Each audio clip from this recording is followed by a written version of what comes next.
This time on the Brothers Mysterium. And then all of a sudden she starts screaming, "Get out of here. We closed the portal. You can't come in. You can't talk to us anymore. You can't interact with us. We closed the portal. You're no longer welcome here." Invited the negative forces, attracted some was sort this of evil force waiting behind Nana the entire time, waiting for that moment? I felt myself in slow motion crumble to the floor as dark, shadowy faces stood above me. A lot of people will tell me, "Oh, I've got the most incredible ghost story. My grandma always gave me pennies, and everywhere I go I find pennies," but I feel like everybody finds pennies everywhere. I'm not one to around with things that I don't know about.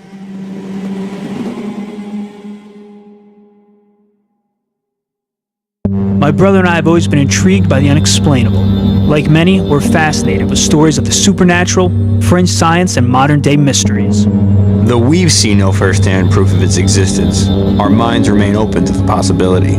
Unsatisfied with the so-called evidence on television and the internet, we are choosing to take matters into our own hands and conduct our own interviews and research. Now we're on a quest to speak with as many people as we can and hear the stories of these events from those who have lived them. No Hollywood effects or exaggerations, and no hidden agenda. We invite you to listen and decide what and who you believe. We are the Brothers Mysterium.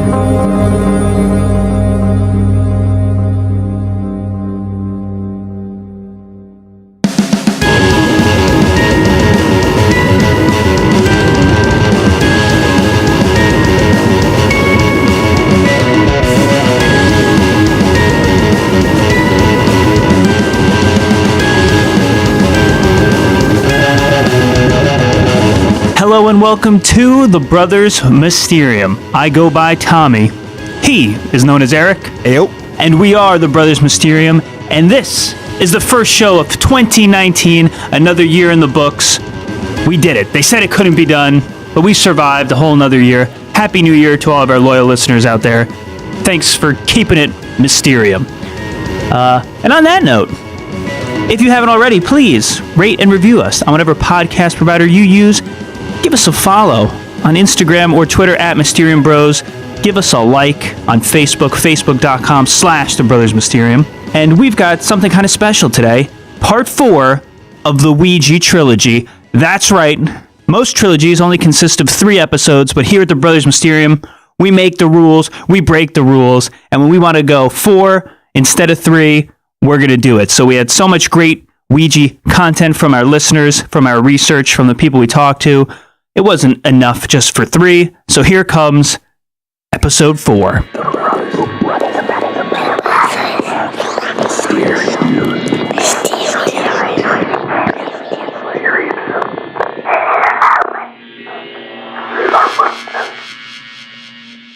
The first story comes to us from Laura. When I was in college, my friends and I often took part in playing the Ouija board.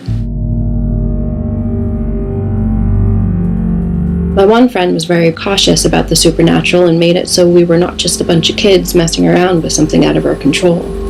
She was the owner of the board, and she made sure to cleanse the board with sage and spiritual prayer before and after each session. Cleanse this house and make it clear. Only good may enter. She also always ensured that we properly said goodbye to the board. Goodbye. While I may have been a little more skeptical than she was, I also appreciated her safety tactics, as being haunted by a demon was the last thing I would have wanted.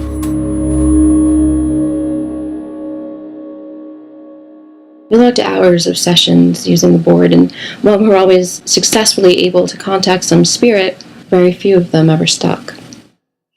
One summer night in between semesters at college, my friends and I played the board at my house for the first time. I was a little nervous about this, but we had not played in a while, so I figured it would be harmless. Because we were at my house, we did not have all of the required elements for a proper cleansed session. We played on my bed and immediately caught the attention of a spirit. She revealed her name as Quinn and began stating things that did not make sense. She referred to me by name, which had never happened in the past before, and said things such as, I had forsaken God. I felt really uneasy and uncomfortable by the spirit, but she did not seem to want to leave. We eventually said goodbye to her regardless, and that was the end of our session.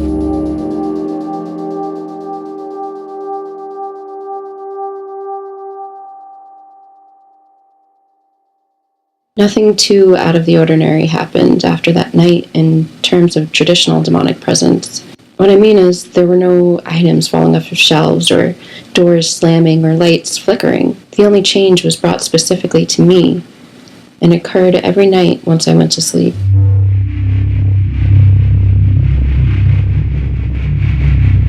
Ever since this encounter with Quinn, I've developed a severe case of sleep paralysis. This is not something too uncommon. However, up until this point, I had never experienced anything like it. It would happen like clockwork, and I would wake up screaming and sweating and running to my parents to tell them I had another ghost dream. The dreams only got worse as time went on.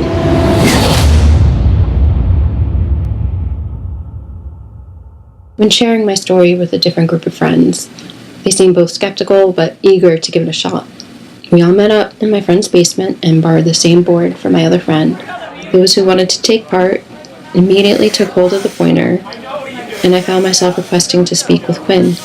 She showed herself and had some fun with us, telling us things like when the world was going to end and calling us each by name. My friend Greg then asked some specific questions about his grandmother, who recently passed, and the look on his stone-cold face told us that he was now a believer. We had some fun, and in the end, nothing too serious erupted from this session with her.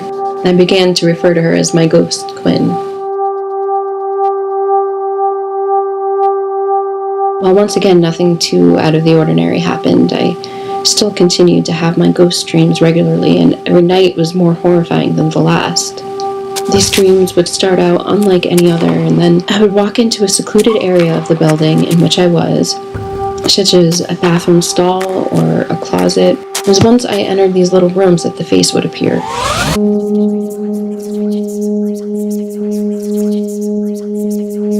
The face would look at me in the eyes, and then I would suddenly be awake in my mind, but not my body. I would force and kick and silently scream until, in what seemed like an eternity, my body would finally comply with my mind. I tried every tactic. I'd read if you say Jesus Christ, then you wake up instantly. However, this did not work. I read that if you wiggle your toes and hands, then you wake up instantly. However, this did not work either. To this day, I have not figured out how to break myself immediately free from these living nightmares.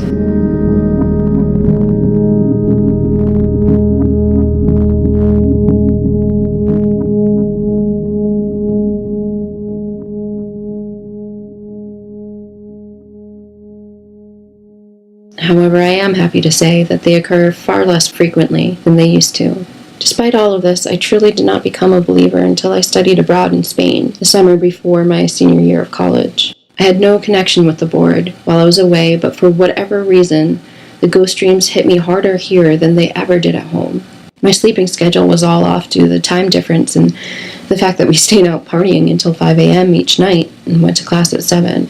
I slept throughout most of the days and very little during the night. No matter what time of day I went to sleep or how long I was sleeping, the ghost dreams occurred with brute force. Normally, at home I would wake up and return to normal sleep and not think about it again. But here, they were constant, and they were every minute that I was able to fall unconscious. The weirdest thing about these was that I was fully aware of the world that was going on outside of my dream. However, I was incapable of engaging in it.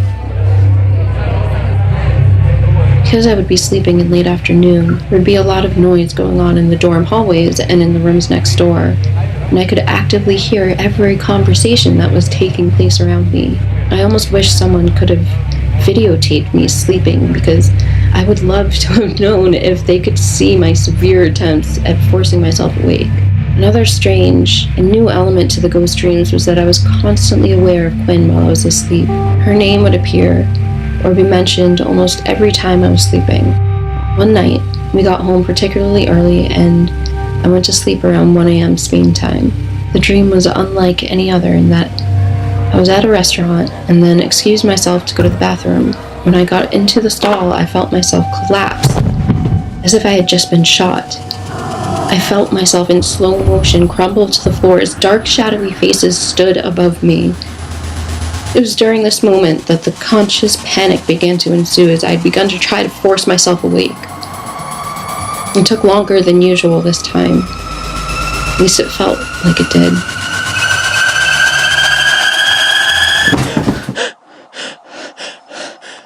And finally, with a huge jolt, I was sitting up with my eyes open.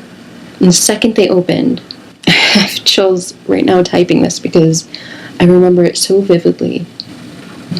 I caught the glimpse of a clear, shadowy figure kneeling at the end of my bed, looking me directly in the eyes. The second I saw her, I reached for the light switch behind me, and with the glow of the light, she was gone.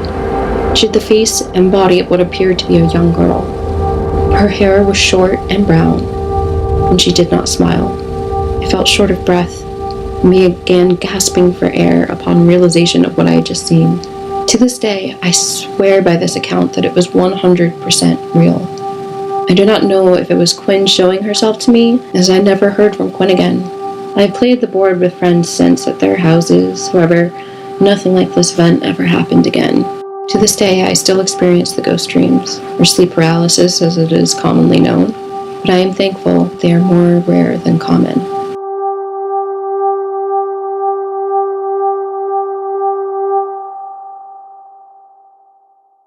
So that was Laura's story. It was definitely intriguing. This Quinn character, a lot going on, but as our loyal listeners know, whenever we can, we like to do a little bit more digging.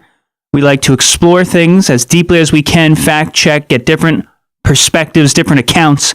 And a lot of times it's somebody we don't know, it's somebody from across the world, and we just can't dig any deeper. But in this instance, you did know somebody who was a witness to several of these Quinn Ouija board experiences. Indeed, I did. My friend Anthony, or Tony, as he used to go by, was actually present for... He gave us 2 definitive instances in which he was there, but he thinks it may be as many as 3, but he couldn't recall. But yeah, he was there, and instead of giving kind of like the overarching story about Laura's experience with Quinn, he fills in a lot of the details at each session, which, as you'll hear, made it a lot creepier than it originally was. Not that it wasn't creepy when Laura told it, but now there's this whole other like subplot going on. Well, let's see what Tony had to say. The Brothers Mysterium.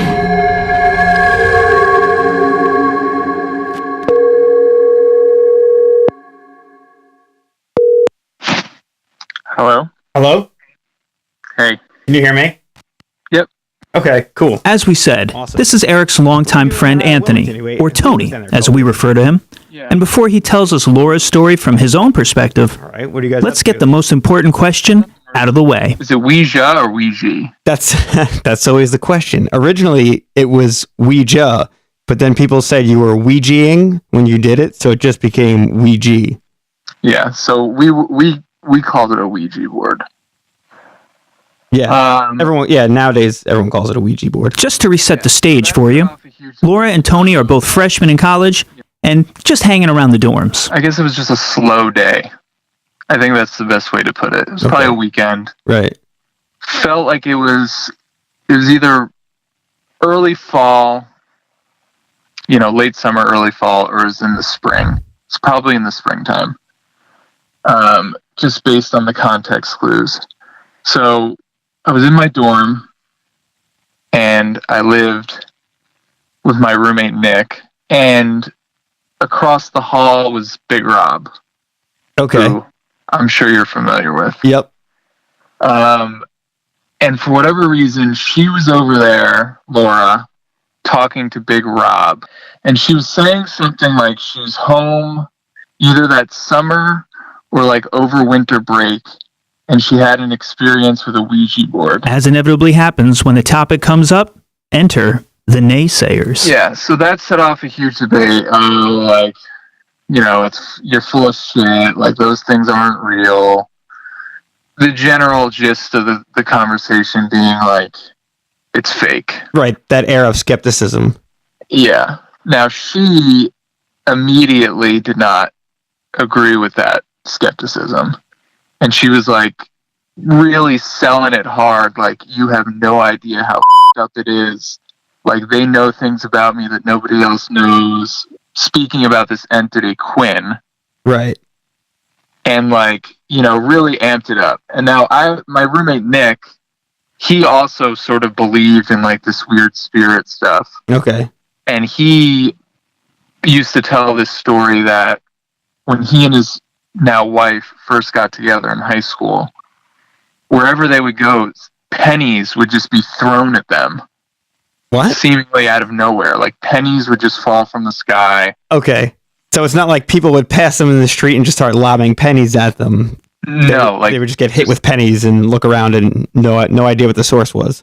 Yeah, no idea what the source was. And then they said that one night they were in their basement, I think Rachel's basement, and a candle basically came off a shelf and just flew across the room. Nice. Hit the ground, and when they looked at it, it was just like pennies were everywhere. Huh. As if there was like a ton of pennies inside sort of this glass candle holder Right. thing. Interesting. Like it, you know, like a candle you would buy in a store. Right. Not a candlestick. Gotcha. So he was like, no, I totally believe it. Like, we got to do this. We got to find a Ouija board and we got to make this happen. Probably took about 10, 15 minutes before somebody found one. That's at pretty the good. School. That's pretty good timing. Within the dorm. And, you know, we started. So we put it down on the ground in our dorm room. So not Big Rob's dorm room, my dorm room. And, you know, immediately put it down. I think I refused to touch the thing. Right. And I believe Laura, Nick, Lauren, and maybe Big Rob had their hands on it. Okay, so you're outside the circle watching them use the Ouija board. Okay, gotcha. My whole thing was, I'm never going to touch this thing. Were you a skeptic at that point? I'm skeptical, but I'm not one to around with things that I don't know about. Okay, so you're skeptical, but you're still playing it safe. Yeah, I'm going to play it safe. Gotcha. I'm going to stay away. So immediately they say, you know, the opening statement was something like, you know, if there's any spirits here, you know, let me know. Mm-hmm. And, you know, initially they were like, the typical, you're moving it, no, you're moving it, blah, blah, blah. Right. Kind of went crazy. And eventually it went to yes. You know, they said, who's here? It spelled out Quinn. And then, like, very quickly they pissed her off. And I think it was because her being Quinn. Right. Spirit. Yeah. And I think it was because they were bickering about who was moving it, and they were like pulling on it and doing this stuff. So like very quickly she went away. Okay. And then the board was kind of dead after that. Huh. But I do remember, you know, this whole process taking about 3-4 minutes. Right when she left, a bottle of cologne came on the other side of the room, came off the shelf and hit the other wall, like across the way. So how far would you say it traveled? Probably like 10 feet. Damn, okay. And nobody was on that side of the room. Yeah, I was going to say, completely empty. In college, your first thought is that somebody's around. Yeah. Yeah. But if nobody's over there, different story. Nobody was there. Damn. And nobody saw it happen. We just heard it. Okay. Which is another weird thing. So, you know, I don't know. Could it have been planted on top of my bed and then it fell off of my bed? You know, who really knows at that point? Right. All I know is I knew where it was and I knew where it ended up. Right. And it's not where it typically was. Okay. Yeah. As your room, you'd be the one to verify that. So. Yeah. And that was the end. Like everybody got freaked out. Yeah. They're like, F this. That's kind of when you call it quits. Yeah. I think they tried to get somebody, you know, tried to get it working and didn't work. It was just over. After that point, everybody was like, oh, you know, the bottle just fell off the shelf. A lot of explaining it away. Yeah. And that's it. So, I mean, that was the first. That's pretty good. Yeah, the first situation. For the second event, both Laura and Tony are home on break. They meet up at the house of a mutual friend with a couple of buddies, and again, the Ouija discussion starts getting kicked around, until someone suggests they hop on the board. Some of them are down for it, while others are not. So at the end of the day, they decide to do it. So there's multiple spirit encounters during this session. Okay. I don't remember a lot about all of them, but the one thing I do remember is that they were all children who had died over 100 years ago. All within the same window, you'd say? They're all children that happened to die in 1901? Or you got the sense from talking to them, they were all friends. Okay. Maybe not in life, but in the afterlife. Gotcha. So this is where it comes down to okay, is it real? Maybe.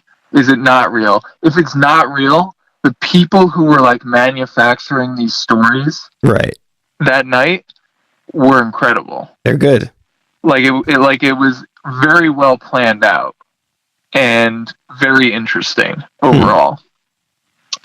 But anyway, so we sit down, we're all in a circle. Again, I'm off to the side. I'm not screwing with it. I'm playing it safe.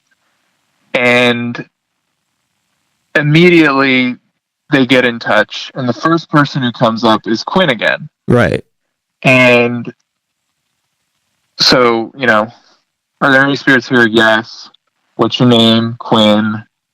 I don't remember who said it, but the line of questioning then went from all right, you always show up when Laura's around. Why are you always around Laura? Right. What's the deal?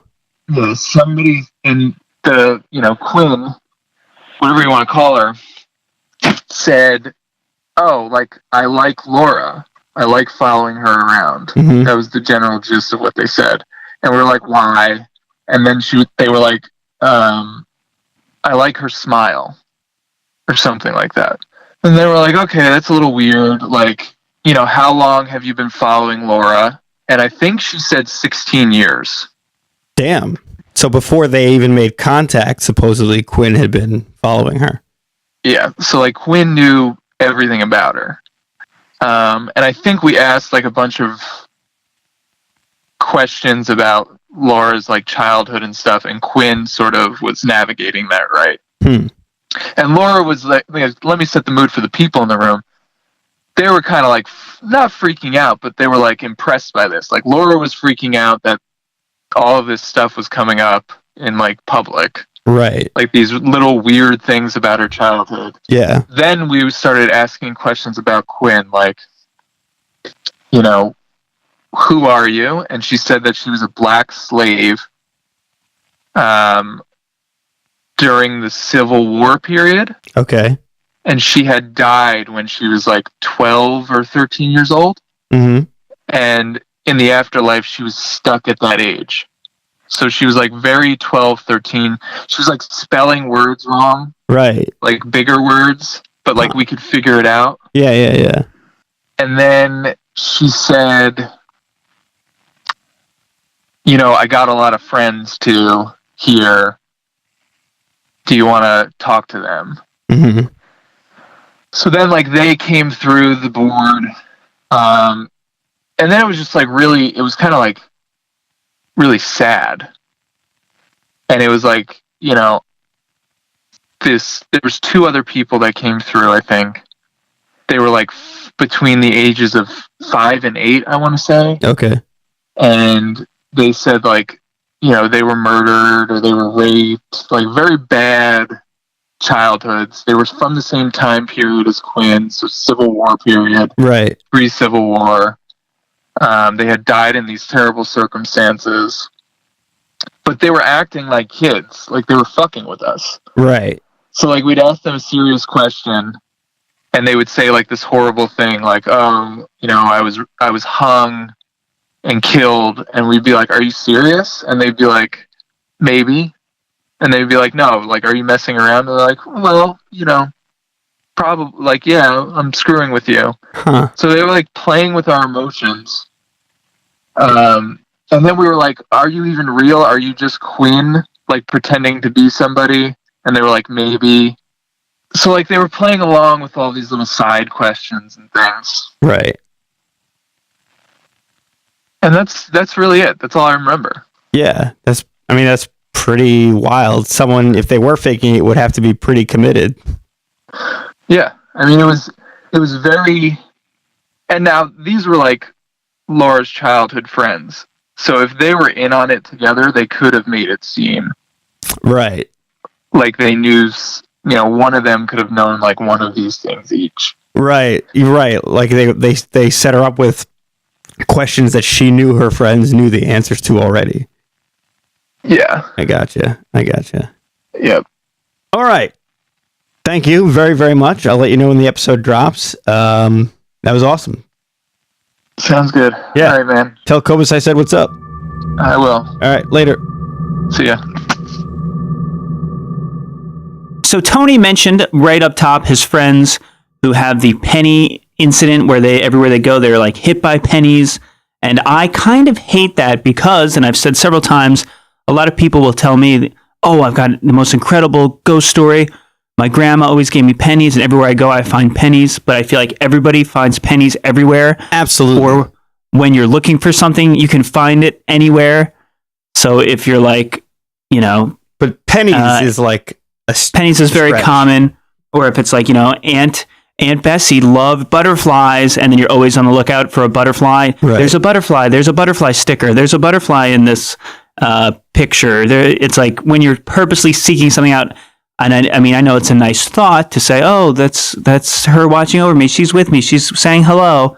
She's winking at us. But I kind of don't get it. Although he did say at one point they were being like pegged by pennies. So that's more interesting. Or getting hit with them as opposed to just finding them. But in general, pennies kind of irritate me. Yeah, if they were like gold dollars or something like that, then he might be able to make a job out of this. But oh yeah, if you're getting hit with Sacagaweas all day, I'll take that. If there are any ghosts out there that want to start throwing some gold coins my way, I'm down. Word. Anyway, on to the Ouija. So the first thing that I kind of liked about Tony, as we'll call him, was he flat out said, I'm a skeptic. I don't believe in any of this, but I'm not going to mess around with it. So he is of the mindset of, I don't think it's true, but just in case it is, the small sliver of me that has some doubt that it could be true, I'm going to play it safe. So right off the bat, he says he was there for these experiences, but he chose to never touch the board. I think at one point he said he maybe put his finger on it just to feel if it was getting moved around. And he said he could tell that it wasn't, his friends shoving it, which is usual. But he was basically kind of a sideline reporter on this, a bystander, an observer. Which speaks again to the lore and the stigma behind the Ouija board, because here you have someone who's a non-believer and a skeptic who is still creeped out by the Ouija board. If they had said, hey, let's take my thermal camera and go look for ghosts down the street in the old abandoned whatever, he probably would have been like, whatever. You know what I mean? It wouldn't have been as like, hey, I don't believe it, but I'm not willing to risk it kind of, thing. Yeah, maybe the greatest power of the Ouija board might be its intimidation and its aura of evil, more so even than its ability to connect with people.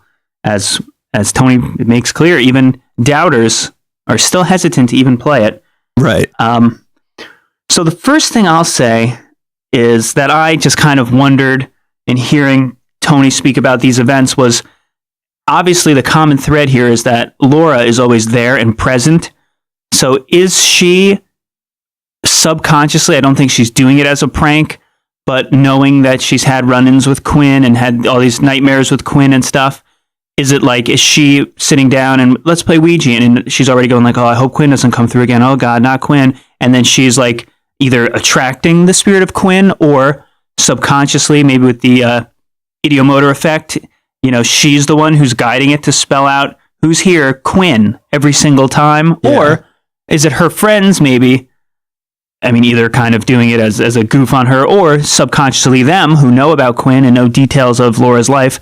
Are they the ones? I almost wish you could get like Laura and a group of strangers and see if Quinn came through and what Quinn knew, as opposed to obviously every time she does it, she's with her friends, so they know stuff about her. They've probably heard about Quinn. Right. It would be an interesting control experiment if we were able to do it. Which we did discuss that, he and I, briefly, about how it could have been a setup in terms of like her friends didn't know what questions were going to be asked right away, but they know her so well that they'd be able to answer those questions if they were in on it. But he did say they played with different groups of friends. So That's true. Different groups of close friends. So you got to be setting up one hell of a scam here if like you're,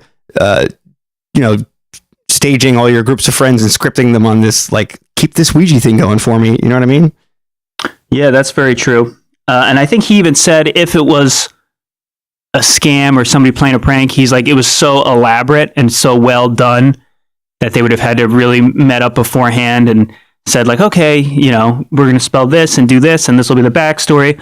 So Tony himself said, like, even when he was thinking like, could they be, just messing around here? He was like, no, there's no way. One thing super interesting, as we know, he basically talked about 2 episodes, 2 Ouija sessions. And I believe in the first one at the college dorm is where he mentioned the cologne sort of fell, but it didn't really fall. It flew across the room, which is definitely a physical manifestation of something. But just enough to irritate me, nobody actually saw it fly across the room. Everybody heard the bottle break, right? Turned around, it was broken. He's like, well, usually it's on the opposite shelf, whatever he said, 10 feet or so across the room. But he even said, like, somebody have moved it? Could it have fallen off a different shelf, fallen off his bed? You don't know. But it is interesting to note that as soon as they wrap up and they're leaving, you have an object shattering and very possibly flying across the room. Yeah, which that goes both ways because, like Tony had said, he knew where his stuff was in the room and he knew that's not where it was. At the same time, I would never put it past one of my college friends to pass up the temptation to grab one of my things and throw it across the room in order to get a scare out of everyone.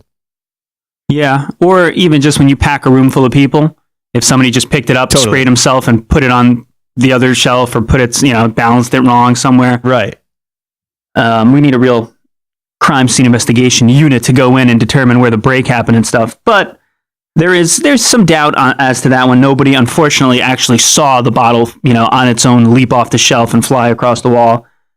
And then he had the second session at Grandma's. Again, Quinn emerges and says, I like to follow Laura. I like her smile. I find her funny. I've been following her for 16 years, which is strange. He said there were a lot of weird childhood details. Right. Which is interesting because, again, it's Quinn is alluding to the fact that it wasn't the Ouija board. That's not how Quinn met Laura. It's almost like, I don't want to use the word stalking, but Quinn was following Laura around for 16 years and then through the Ouija board was finally able to be like, hey, what's up? I've been following you around. Yeah. So that's interesting, as was the detail that Quinn was quite possibly a black slave girl during the Civil War, died maybe at 12 or 13 years old. And then even more details emerge where Quinn is still stuck at that age, still a kid, was misspelling words, had said some really dark stuff about being possibly raped and murdered by the slave holder or the slave owner's family and abused. Yeah. And then things get creepier still. Nothing's as creepy as some creepy kids, and apparently a few different children who appear to all be friends start taking over the board. They're friends not in life, but in the afterlife, which I thought was an interesting thing Tony said. Yeah. And this again is where he said, like, it was really sad, these terrible circumstances, but they were still acting like kids. Yeah. So it felt like they were really kids. The story, he said again, was too good to be faked or planned or anything. And they were sort of messing with everyone's emotions too, being a little bit elusive, answering questions instead of a yes or no, just being like, maybe. So right. It's interesting. And again, her childhood friends were present, but more details of her life, which if Quinn had been following her this whole time, Quinn could have witnessed a lot of this. And then it does raise the question of, like, why would a 12-year-old slave ghost girl migrate up north? This took place in New Jersey, I'm guessing. Right. Yeah. Exactly. And then how did she come across Laura and then reach out many times on the Ouija board as well as cross over into her dreams? I'm not sure where the initial attraction came from. Yeah. Now, going back to the slave thing, this is like really the only sort of tangible fact that we can place in, time and space and maybe research furder. Yes. Because there was slavery in the North, which a lot of people always say there wasn't, but there definitely was.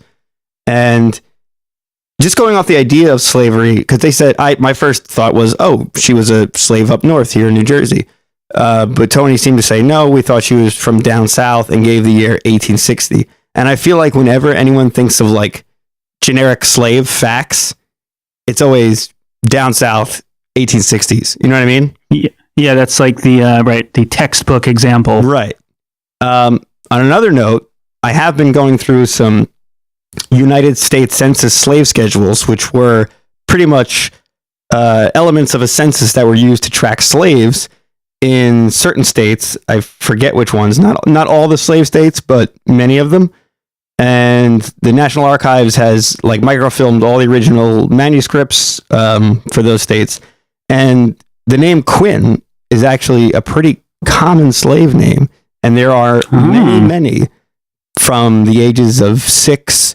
I mean, they go all the way up to like their 50s and beyond, but like there are many young child slaves with the name Quinn. I found a few in Alabama. I found a few in Louisiana. There's not much more information to go on than that.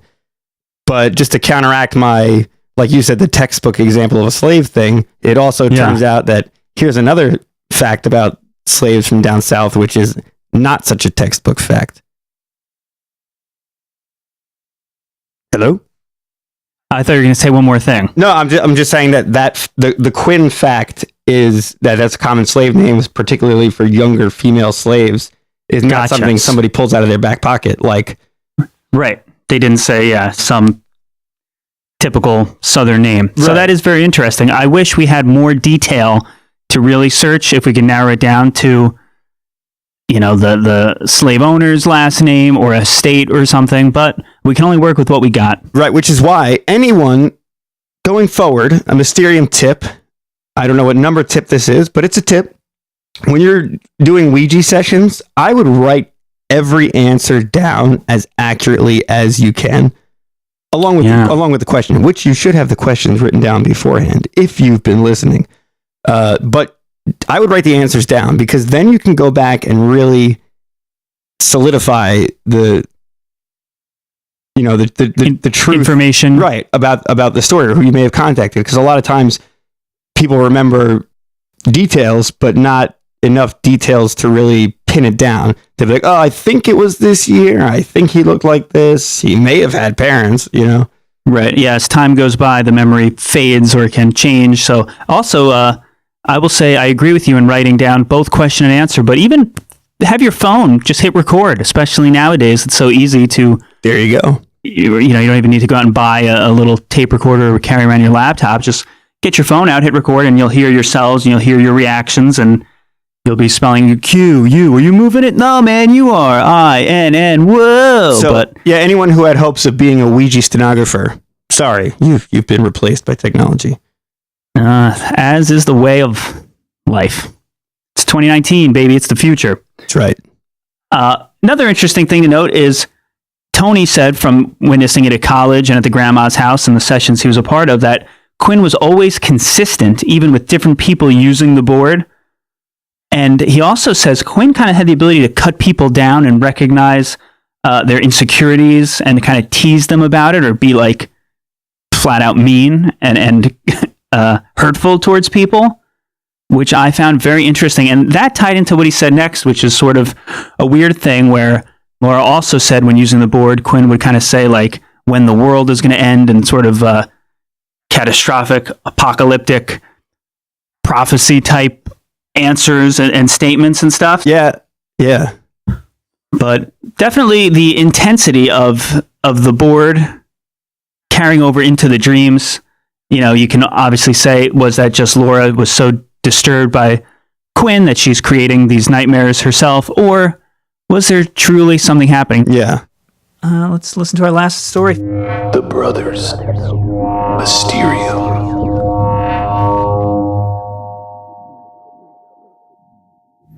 Hi, my name's Maya, and I live in West Virginia.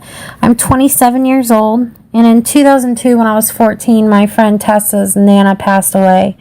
So someone had told us that we might be able to speak to her by using a Ouija board. And I had experience with a Ouija board, but Tessa didn't. So we decided to ask our friend Bethany if she would help us. And she said that she would. So the next day, she brought her Ouija board to school with her, and we all went over to our friend Jen's house to do it that night. So that night after school, we went over to Jen's and we kind of hung out at, just doing our homework and stuff during the day. And we decided to wait until about 9 o'clock or so until the sun went down. It was in the summer, I remember, or maybe the end of summer, beginning of fall. And so we waited for the sun to go down and we went out to the garage. Now, Jen's garage isn't your normal garage that you would think of. It's not a 1 or 2 car garage that's either attached or unattached to your house. It was like a warehouse. Once we got into the garage, we had a few things with us that Bethany said that we should bring. So we brought candles and we had white chalk and, of course, the Ouija board. So what we did was we took the chalk and we drew a big circle in the middle of the floor. And then we lit our candles and placed them around the circle. And we had the board in the middle of the circle. And then we all kind of sat in a half moon shape around the board. And we opened the portal and we decided to start asking questions to see if we could get Tessa's Nana to come to the board. So we did. We were able to get her Nana to come to the board, and she was telling us different things and, saying how proud she was of Tessa and all these things. And then she started touching on more personal issues, more personal things that, none of us really knew about other than Tessa. And so she started to cry and, we were just sitting around the board. She was crying and she was talking about how much she missed her Nana and telling her Nana how much she missed her and how she wished she was still there. And then the atmosphere in the room kind of changed a little bit. And I don't know if it was because Tessa's Nana had left or if something else kind of kicked her Nana out. But nevertheless, the energy kind of shifted, and we kind of felt like maybe we weren't talking to Nana anymore. So the board started saying danger. And we didn't know a lot about Ouija boards and what you should and shouldn't do and the questions you should and shouldn't ask. So we were like, what kind of danger? Where's it supposed to happen? What's going to happen? Who's it going to happen to? And so we got the bright idea to take the chalk that we had drawn our circle with and use it as the planchette instead of actually using the planchette. So what we did is we took the chalk, and our friend Bethany held onto the chalk, and we asked the spirit if it could draw us a picture of where this event was supposed to happen. Her arm starts moving and it starts drawing this picture, and we finally figure out the area that it is drawing for us. And there was an old bridge that Bethany actually crossed every day on her way home, and the spirit, what it was telling us was danger, that Bethany was going to be in an accident on this bridge due to an epileptic attack. Well, Bethany doesn't have epilepsy, and she never has. So we were a little skeptical of it, but once we finally figured out what it was trying to tell us, we were like, okay. So we actually went back to using the actual planchette on the board, and we were asking other questions, and we were asking if anybody else wanted to speak to us and different things like that. And Jen kind of she didn't really scream. She just kind of gasped and jumped, and it was really sudden. And I had heard what she had heard, but I thought it was her. And she said that she had heard somebody breathe, just kind of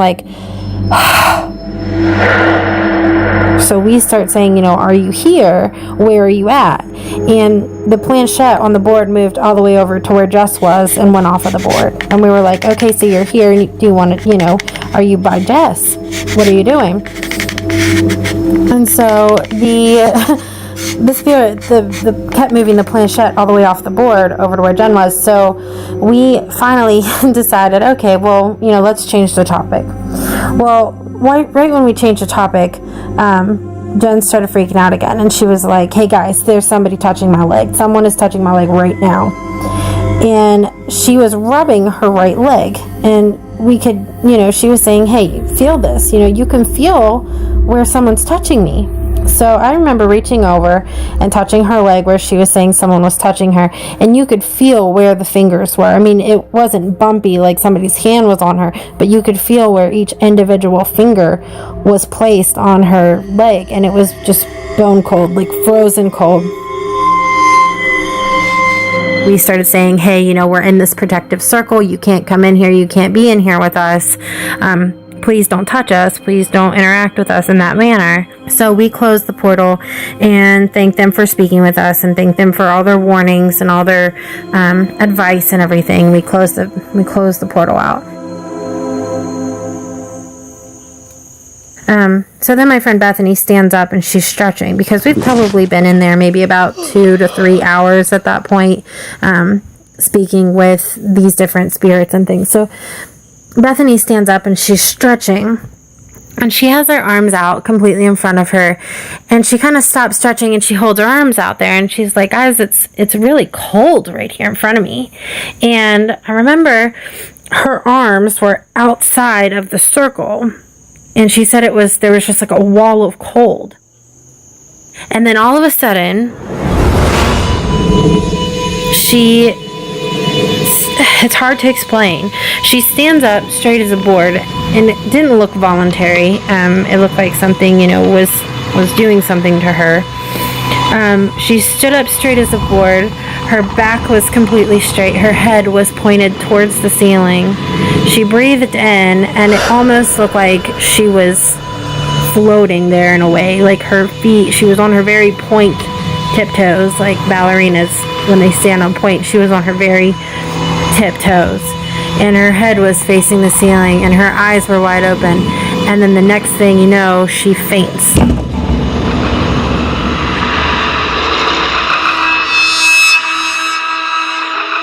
And she's laying across Tessa and myself, and Jen is to the right of me, kind of like, oh my god, oh my god, oh my god.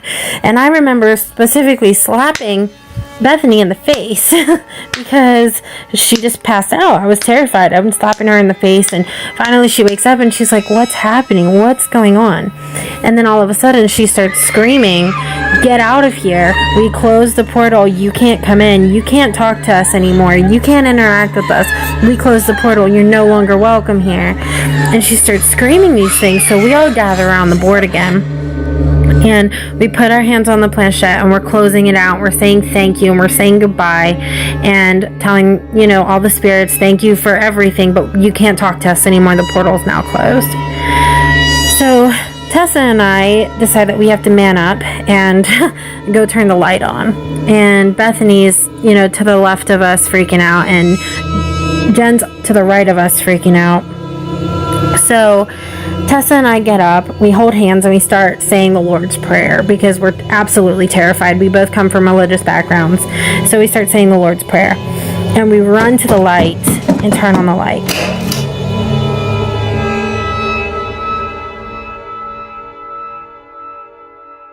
And I remember turning around after that, and we were getting ready to pick everything up. We wanted to get out of that garage because we were just so terrified, and you could kind of feel the tension dissipating a little bit, but it was still very thick in the room.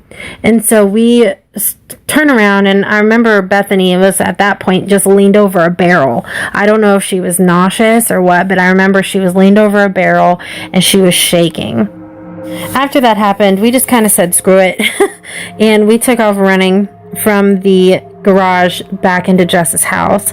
And we got in the house, and we were all kind of freaked out, and we didn't know what had just happened because Bethany had fainted. Jen had been touched, and you know, just a lot of stuff had happened. We didn't know what was going on. So we got back into the house, and Jen noticed that the clock in her room said 4 a.m. And we thought, there's no way. I mean, the power had to have gone out or something. So we get out our phones, and we're looking at our phones, and our phone said 4 a.m. Now, mind you, we went outside at like 9 o'clock at night, okay? So that would have been 7 hours that we were outside, and there's just no way we were out there longer than that. Needless to say, that whole experience was something crazy, and, you know, I said, never again. I'll never mess with a Ouija board again. It's just, a completely terrifying moment in my life, one of the scariest moments of my life, to see just everything that had happened. So I'll never mess with one again. But there is some follow-up on this. After this had happened, there are a couple different things. Our friend Bethany, the one where there was the warning about her having an epileptic attack on this bridge, well, about a week later, about a week later, her sister had an epileptic attack on that same bridge. And when we found out about it, I mean, it just completely chilled us to the bone. I mean, that just set my, no, I'm never doing this again, completely in stone. There was just no way. I mean, for her sister to have that attack on the same bridge that this thing was warning us about, it was just terrifying. So not to mention, a few months later, we were all back over at Jen's house, and there was a whole bunch of us. She was having a New Year's party or something like that over at her house, and there were a bunch of us there, and a lot of people got together and they were like, hey, let's play with a Ouija board. Let's mess with a Ouija board. And Tessa and I just kind of looked at each other like, nope, not happening.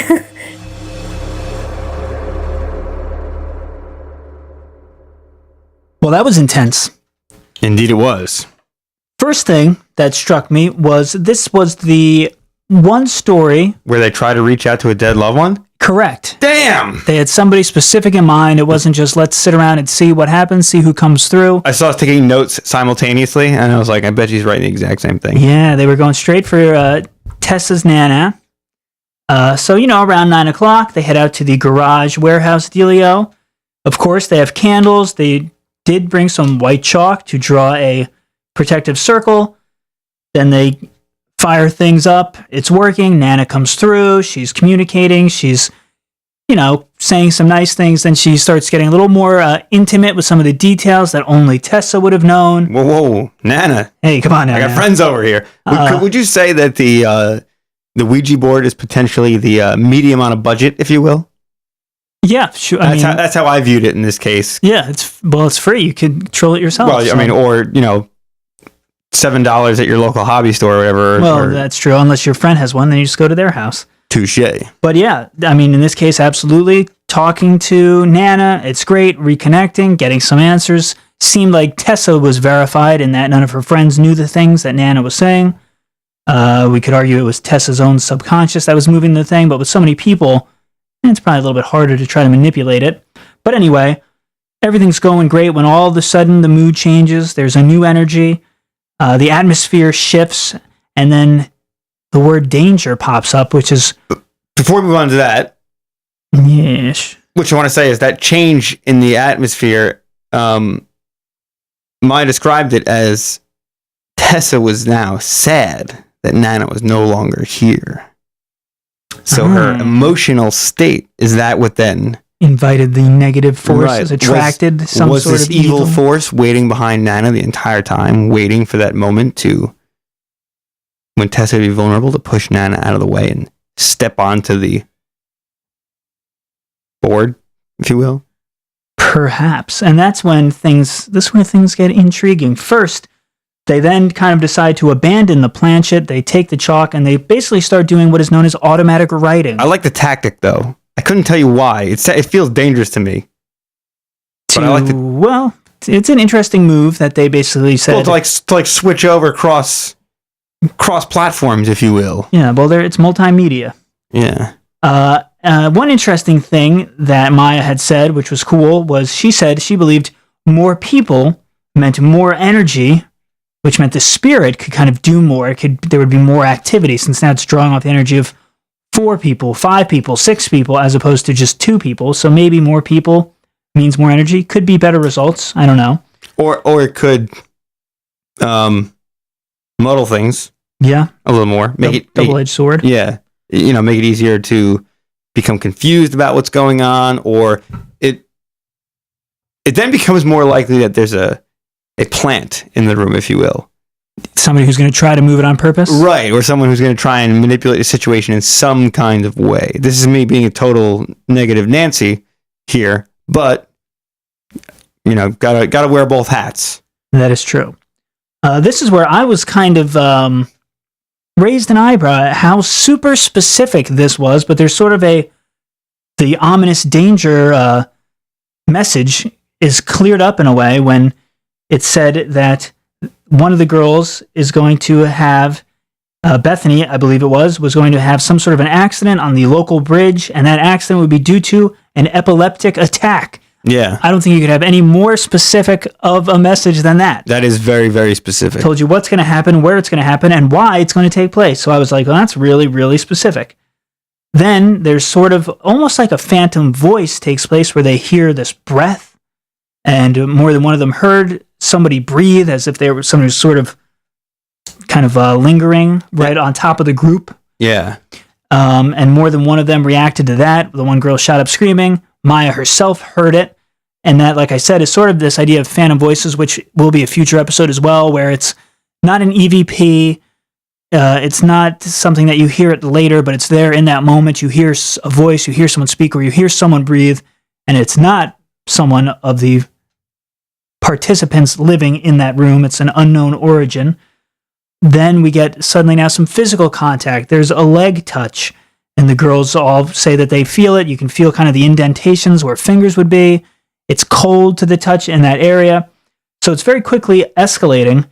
Then they kind of, they get freaked out. One of them stands up, and this is where things really get Hollywood spooky. Stands up or doesn't stand up. Well, first she kind of stands up to stretch. She reaches outside of their protective circle. Where she's like, oh, it's really cold here. And then, boom, she kind of shoots up straight as a board. Classic, she posture there. Completely stiffens, head and neck straight up, almost like levitating. She said she was standing on her tippy toes, which is a very creepy visual. That's a good one. Yeah. Then she kind of folds up and then starts screaming, get out of here. You're in a protective circle. We said it's over. Leave. Get out. Get out. And then she kind of passes out. Then they quickly kind of scramble to get the hell out of there. They run. They turn on the lights. This girl's now like bent over a bucket. One of them's trying to blow out candles, and one of the candles backfires and gets hot wax all over her face and her sweatshirt. That's like also like horror movie very esque. If you it's will. Crazy. That is spooky. The spookiness hits the fan. They finally do escape from the garage, get back in a house where they've faced something we have not talked about on the show: a time slip. The girls say they were there for maybe 2 or 3 hours. They left at 9 o'clock. Right. When they come back in, it's 4 a.m. And they're all like, no freaking way. Checking their phones. Phones say 4 a.m. The next morning, they ask the girl's mom, what time do we head out? She says, oh yeah, 9 o'clock. So a lot of different theories on what time slips are, how they work, what's going on. I mean, could all of this had happened in that amount of time? Did they go through some sort of a dimensional portal where time was moving at a different pace outside than it was inside of this circle? Who knows? Yeah.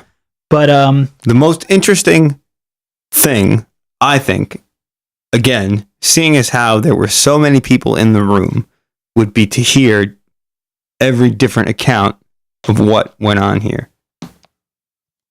Because it may be the kind of thing where they've all told the story and they've kind of come to this agreed upon consensus. Right. If it isn't true, it's the perspective I'm going from now. Or I wonder if everyone else has like a slightly different take on it. Or did it happen? Yeah, it's interesting. We always try whenever we can to get as many people to speak on things, but a lot of people don't want to share these things, and sometimes it's hard to track them down and get people to commit. Right. And then, they survive that night, and then another super creepy thing happens where there is an accident on the bridge, but it's Bethany's sister who has an epileptic attack, an epileptic seizure. Happens only 1 week after the Ouija night. And what I think is so intriguing, again, is just how specific that was. I was talking in the opening about power of suggestion. People use a Ouija board, and then 2 months later, something happens, and they go, oh, it's because of this Ouija board. You got to be highly suggestible to develop epilepsy because a Ouija board told you. Especially because a Ouija board told your sister. Right. And like if it had just said danger or just spelled out the word bridge. Sure. It's like, well, maybe like the fact that it was that specific and that happened is that's the thing too, is I would like to know what exactly it did say. Because we get the big message, like it said this specific thing. Usually, and I guess it's a lot to recant. I guess it's a lot to kind of tell in the story, but people are usually very good about this letter, this word, this word. Well, keep in mind, though, at this point, she was using the chalk in her hand. She was automatic writing even. Right. So she could have just written epileptic seizure. And then at one point, I think they were even using just her arm. Right. So maybe she was just pointing out. That's a dark move. Yeah, maybe she was just pointing out, maybe she just spelled out.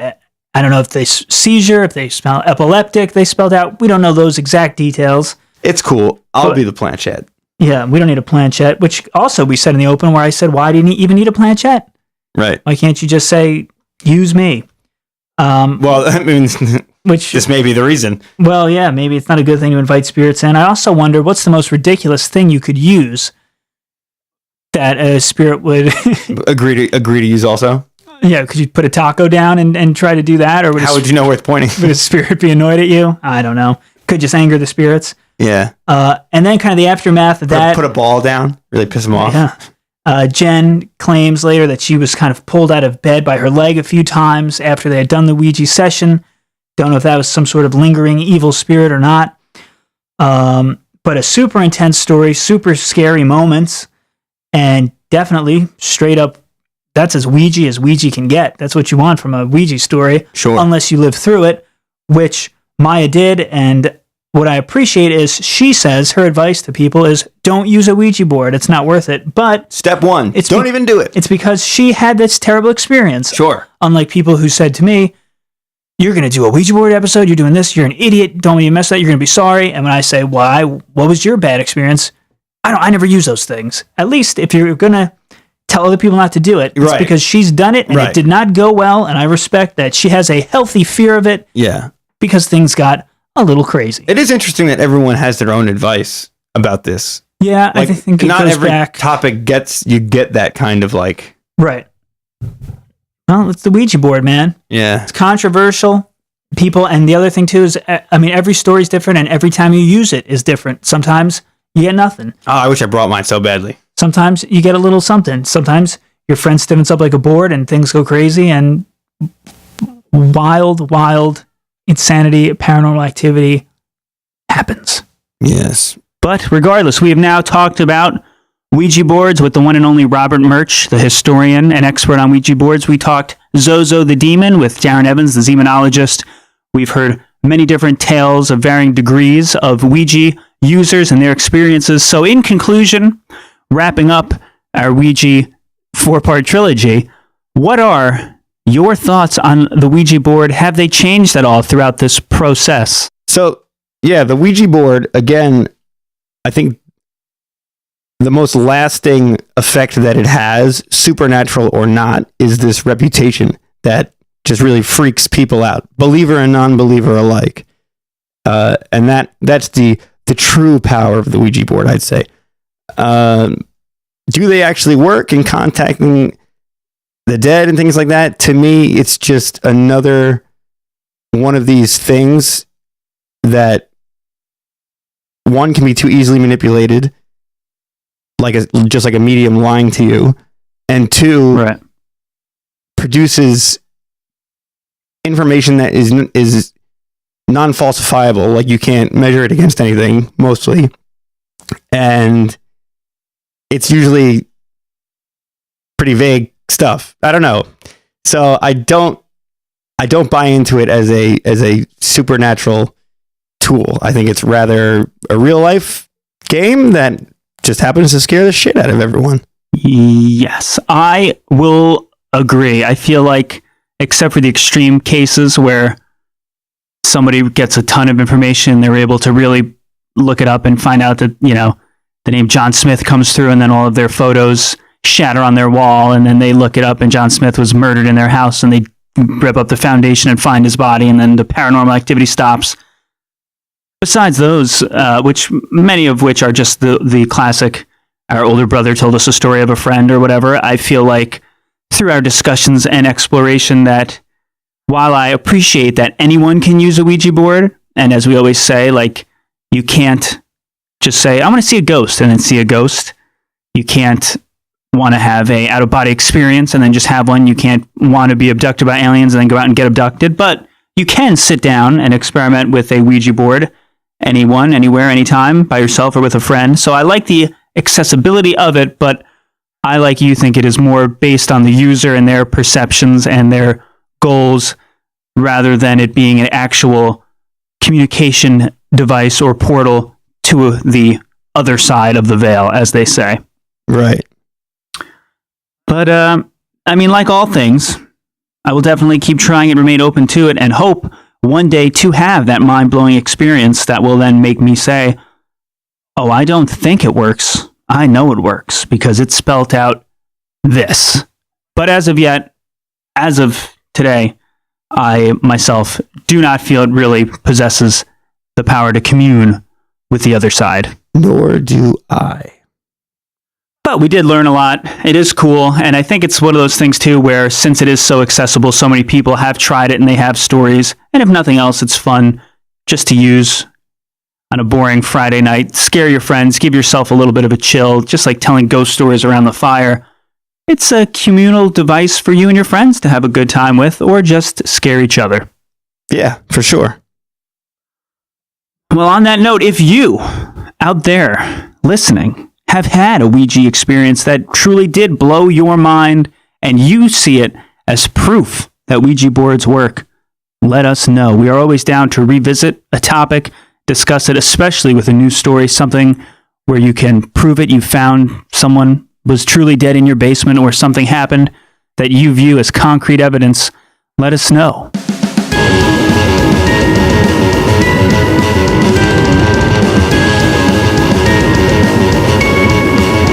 If you or someone you know has a story and wants to tell it to us to possibly be featured on this very podcast, you can do so on social media.